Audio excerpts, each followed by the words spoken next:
ఇంట్లో ఉన్న బంగారాన్ని విడిపించి ఆ రోజు ఆన్లైన్ రేటుకే మేము కొంటాం. Sharma gold company.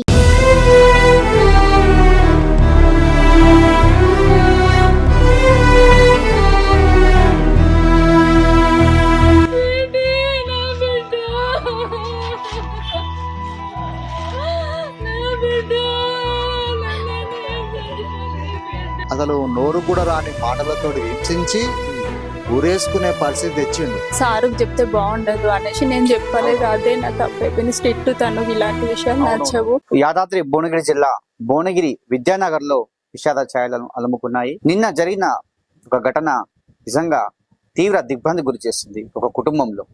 ఎందుకంటే ఈ కుటుంబంలో ఉన్నత చదువులు చదివించి తన కూతుర్ని విద్యావంతులు చేసి చాలా పెద్ద ఎత్తున చూడాలని అనుకున్నటువంటి ఆశలు అలా తండ్రికి ఆవిరిగా మారాయని చెప్పవచ్చు.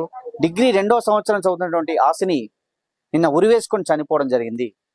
మరి ఉరివేసుకొని చనిపోవడము ప్రధాన కారణం ఏమిటంటే నిఖిల్ అనే యువకుడు ఫేస్బుక్ లో కానీ, వాట్సాప్ లో కానీ, ఇన్స్టాగ్రామ్ లో కానీ విపరీతమైనటువంటి అసభ్య పదజాలతో వేషిస్తూ మెసేజ్ చేయడం కానీ, ఆమెను ఇబ్బంది పెట్టడం కానీ, ఫోన్ మాట్లాడకపోతే కూడా బెదిరించడం కానీ ఇలాంటి ప్రేరేపించాడు. ఆమె హత్యకు ప్రేరేపించాడు. నువ్వు బతికి వేస్ట్, నువ్వు చనిపో అని అలాంటి మెసేజ్ కూడా చేయడం జరిగింది.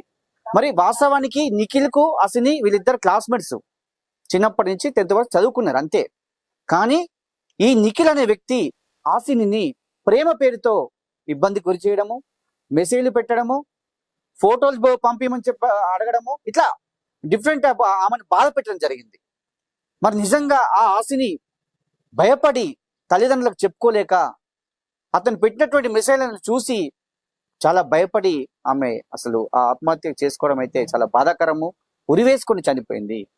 నిజంగా ఈ వార్త సుమన్ టీవీని కలిసివేసింది, బాధ పెట్టింది. ఒక్కసారి అసలు ఏం జరిగిందని చెప్పి మనం కుటుంబాన్ని పరామర్శించాం. మనం కూడా వచ్చాం. సరే మాట్లాడదాం, వాళ్ళ తల్లిదండ్రులను అడుగుదాం. చెప్పండి, అసలు ఆశని ఇంత ధైర్యం ఎందుకు చేస్తారు? అసలు ఎందుకు ఇంత ప్రధాన కారణం ఏంటంటే చనిపోవడానికి? సార్, నా పేరు సతీష్ కుమార్ సార్. నేను ఆర్ఎంపీ డాక్టర్గా ప్రాక్టీస్ చేస్తాను. మా బిడ్డ వై ఆసిని డిగ్రీ 2nd ఇయర్ చదువుతుంది ప్రజెంట్. అయితే 17వ తారీఖు సాయంత్రము 7:38 ప్రాంతాన మేము ఉండే నివాసంలో ఊరి వేసుకొని చనిపోయింది సార్. అయితే దీనికి ముఖ్య కారణం ఏంటంటే నిఖిల్ అనే అబ్బాయి ఏం చేసిండంటే స్నాప్లల్లా, ఇన్స్టాగ్రామ్లల్లా, వాట్సాప్లల్లా మెసేజ్లు చేసి చెప్పరాని అసలు నోరు కూడా రాని మాటలతో హింసించి ఊరేసుకునే పరిస్థితి తెచ్చిండు. మళ్ళీ ఇంకోటి, ఆ పరిస్థితి ఇవ్వడానికి పక్క పెట్టేసిండు. నువ్వు సావు అనే మాట తీసుకొచ్చిండు. మెసేజ్ ఉంది. ఇదే విషయాన్ని పోలీస్ స్టేషన్ లో కూడా ఒప్పుకొని ఎలాంటి భయం లేకుండా, బాధ లేకుండా ధైర్యంగా చెప్తుండు అతను. నిఖిల్ ఏమని చెప్తుండు? నేను చేసిన సార్, నేను చెప్పినా సామని చెప్పినా అంతే అని చెప్తుండు. ఎలాంటి ఆయన దగ్గర జారిగుణం అనేది కూడా ఏర్పడలేదు. ఇప్పుడు నిఖిల్ ఆశనికి పరిచయం ఉందా ముందు? నిఖిల్ ఆశని నాకు విషయాలు కరెక్ట్ తెలుసు సార్. 8th క్లాస్ వరకు క్లాస్మేట్ అని తెలుసుకున్నాను నేను జరిగినాక, అంతవరకే తెలుసు. తర్వాత ఇక వీళ్ళు బయట ఒకసారి, అది ఇంటర్లు ఉన్నప్పుడు ఒకసారి కలిసిండంట. అదొకటి అప్పటికే అయిపోయింది. అయితే ఈ డిగ్రీ చేసేటప్పుడు ఎట్లా పరిచయం ఏంటో ఏం కదా తెలియదు. కానీ ఇక నాకు ఈ విషయాలు ఏం తెలివాయి. ఈ మధ్య కాలంలో మా బిడ్డతోటి ఇట్లా చేసి విపరీతమైన ఇబ్బందులు, ఇన్స్టాగ్రామ్ లా మెసేజ్లు, ఆ స్నాప్లల్లా, వాట్సాప్ మెసేజ్ పెడితే చూడకుంటే కూడా లేట్ చేసి, ఒక 5 నిమిషాలు లేట్ చేస్తే కూడా రిప్లై ఇచ్చేదాకా కూడా ఆగకుండా లేట్ చేస్తే నువ్వు ఎందుకు ఎత్తవే, ఎందుకు అని చెప్పి అసలు సంబంధం లేని మాటలు, చాలా ఘోరంగా. ఆ భయం అంటే అది ఇట్లా భయపడే పరిస్థితి తెచ్చిండు. మా ఇంట్లో కూడా ఇక అంటే మామూలుగా అంటుంటే ఒకసారి మా భార్య కూడా అన్నదంట, సీటీ ఏంది బిడ్డ అంటే, ఏం లేదు బిడ్డ, ఏం లేదు అని మాకు ఫోన్ అని కూడా ఆలోచించదా మా బిడ్డ, చెప్పుకోలేకపోయింది. అంటే ఫోటో సెండ్ చేస్తే నేను అది చూసి ఎందుకు స్వీటీ ఇతనికి ఫోటో పెట్టినామంటే, స్కూల్ ఫ్రెండ్ మమ్మీ అని, అసలు ఏ అబ్బాయిలతో మాట్లాడదు, ఏ అబ్బాయిలని కన్నెత్తి కూడా చూడదు నా బిడ్డ. అయితే ఫోటోస్ ఎందుకు పెట్టినావు బిడ్డ వాడికి అంటే, ఇట్లా అడిగిండు మమ్మీ, స్కూల్ ఫ్రెండ్ అని చెప్పింది. స్కూల్ ఫ్రెండే కదా. ఇక అప్పటికి నేను అతనికి పెట్టిన అనమాట, నువ్వు ఎందుకు అడిగినావు మా అమ్మాయిని ఫొటోస్, చదువుకున్న ఏజ్ ఇది, నీకు ఇలాంటివి ఎందుకు, మా అమ్మాయి జోలికి రావద్దు. 7 months అయిందండి, ఫిబ్రవరిలో అంట. మా సారుకు చెప్తే బాగుండదు అనేసి నేను చెప్పలేదు. అదే నా తప్పు అయిపోయింది. స్ట్రిక్ట్, తను ఇలాంటి విషయాలు నచ్చవు. పాప కూడా డాడీ చాలా సెన్సిటివ్, డాడీకి చెప్తే నా గురించి తప్పుగా అనుకుంటాడు. మమ్మీ మళ్ళీ నన్ను ఊకే నన్ను అదే విషయం అంటుంటాడు. చెప్పకు మమ్మీ డాడీకి, నీ మీద ఒట్టు మమ్మీ, నేను మాట్లాడను, నువ్వు చెప్పినట్టు ఇంట మమ్మీ అని అప్పుడు నాకు మాట ఇచ్చిందండి. నేను అది నమ్మినా. కాకపోతే తర్వాత కూడా అది మాట్లాడిందంటే చార్జెస్ అంటే నాకు తెలియదు ఆ విషయం. అది ఆ రోజు అట్లా అన్నది కదా, నేను ఆ రోజు మొత్తం ఏడ్చిన, కొట్టిన, దాన్ని అడిగిన, స్వీటీ చెప్పు ఇంకోసారి వారితో మాట్లాడొద్దు అంటే నాకు చెప్పింది, ఒట్టు మమ్మీ, నీ మీద ఒట్టు మమ్మీ, నేను ఇంకా మాట్లాడను అని చెప్పింది. చెప్పలేదండి. నాకు ఒక్క విషయం నేను చెప్తే, నేను మా సారుకు చెప్తాను, మా అన్నయ్యలు ఉన్నారు, తమ్ముడు ఉన్నాడు, వాళ్ళందరికి చెప్పి నేను ఏదన్నా చేస్తున్నాను. అసలు ఆ విషయాలు ఇవి నాకు తెలియదండి, నాకు తెలియదు. స్కూల్ ఫ్రెండ్ ఆ రోజు అండి, చనిపోయిన రోజు మా అన్నయ్యకు సీరియస్ ఉంది, తను ఆక్సిజన్ మీదనే ఉన్నాడు.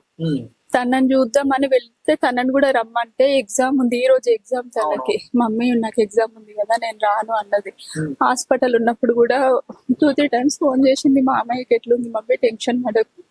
నేను చూసిన ఫోన్ లో లివర్ కి ఇన్ఫెక్షన్ వస్తే ఏం కాదంట మమ్మీ, ట్రీట్మెంట్ చేస్తే సపోర్ట్ చేసే బాడీ ఏం కాదు. ఆ విషయం కూడా చెప్పిందండి.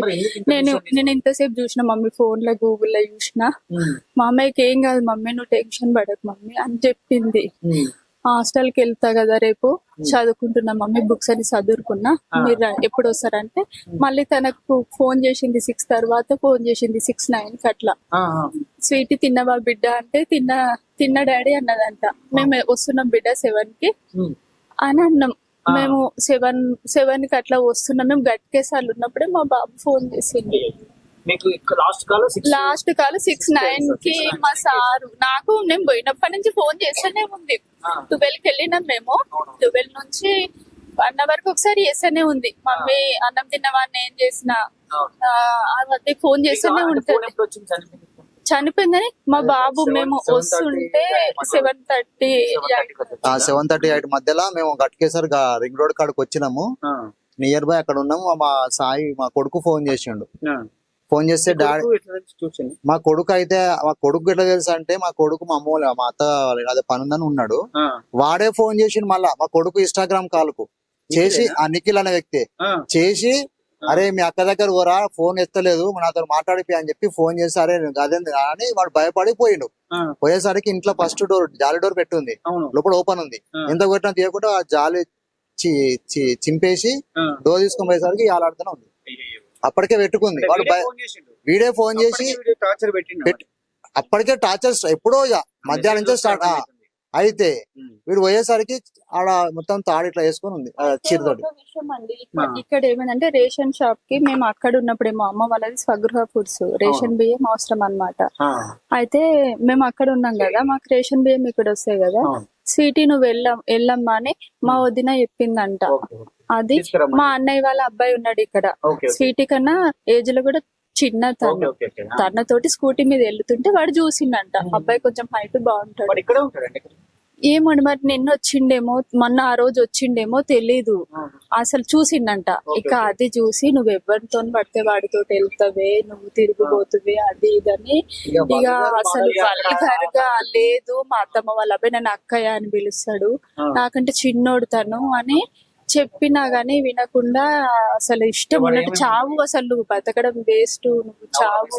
అసలు ఇంట్లోకి వెళ్ళి గుద్దుకుందేమో అండి. ఫస్ట్ ఇక్కడ అంతా కమిలిపోయింది, గోడ గుద్దుకుందేమో. అసలు ఏమైందో మాకు నిన్న శవం తీసుకొచ్చినాక తెలుసా ఇదంతా. ఆ రోజు అవపల్లే, ఆ బ్లడ్ క్లాటింగ్ అవపల్లే. ఆ తెల్లారి ఇక్కడ పోస్ట్ మార్టం చేసినాక తీసుకొచ్చినాక చూసినాం. ఇక ఊరే వేసుకుంటే మొత్తం బ్లాక్ సార్, మొత్తం ఘోరం అయిపోయింది. అయితే మాకు ఇవాళ వచ్చిన అనుమానం ఏంటంటే, వాడేమన్నా వచ్చి చేసిపోయిండమన్న డౌట్ ఉంది సార్. వాడేమన్నా వచ్చి చేసిపోయిండమని డౌట్ ఉంది. మరి అది పోస్ట్ మార్టం రిపోర్ట్ మనకి ఏడిచ్చేస్తే వాళ్ళకి పోలీసు వాళ్ళకి హ్యాండ్ ఓవర్ చేస్తారు కదా.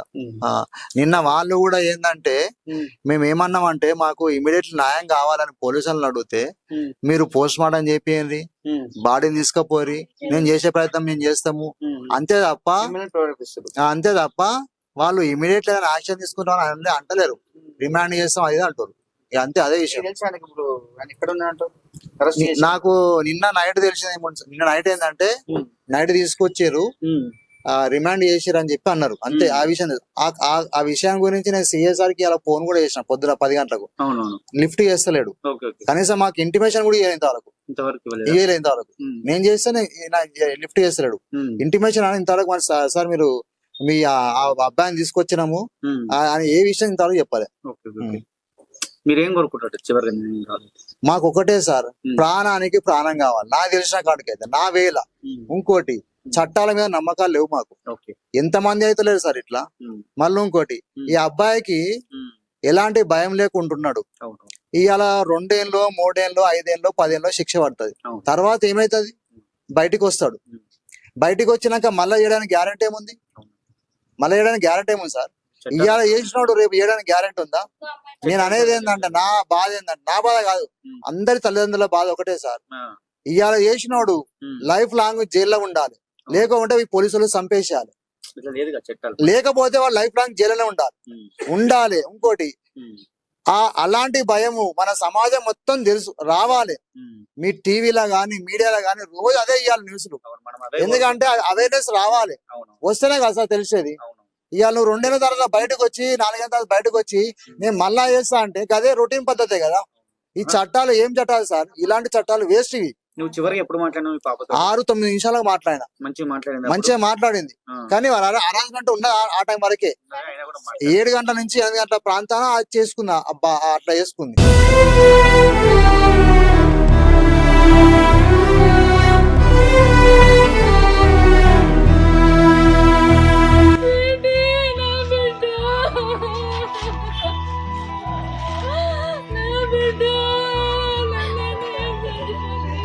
అసలు నోరు కూడా రాని మాటలతో హింసించి ఊరేసుకునే పరిస్థితి తెచ్చిండు. సారుకు చెప్తే బాగుండదు అనేసి నేను చెప్పలేదు. అదే నా తప్పైపోయింది. స్ట్రిక్ట్ తను ఇలాంటి విషయాలు నచ్చవు.